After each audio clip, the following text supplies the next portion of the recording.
Hello everyone.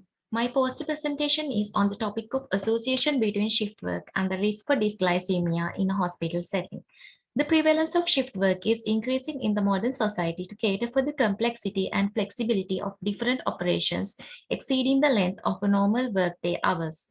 Shift work plays an integral role in service and manufacturing industries such as food, safety, transportation, and especially in the healthcare sector. But due to the disruption of the normal sleep-wake cycle and other behavioral changes, shift workers are known to be associated with a number of health disorders, including diabetes. The global diabetes epidemic is considered one of the major public health challenges and one of the greatest contributors to the global burden of disease. Therefore, in this study, we aim to compare the glycemic parameters and prevalence of dysglycemia between shift workers and non-shift workers. Moving on to the methodology, the study was carried out in cross-sectional design among a sample of shift and non-shift health workers aged equal or more than 18 years at Navaloka Hospital, Colombo, Sri Lanka. The sample was recruited by the stratified random sampling technique.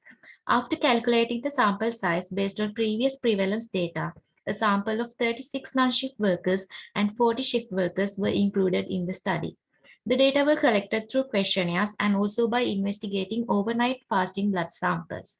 Fasting blood sugar and HbA1c tests were used to diagnose diabetes and dysglycemia in accordance with American Diabetes Association criteria. Data were analyzed by the SPSS statistical software.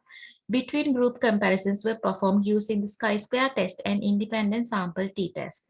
According to the analysis, there was no statistical significant difference in age between the shift and non-shift working groups.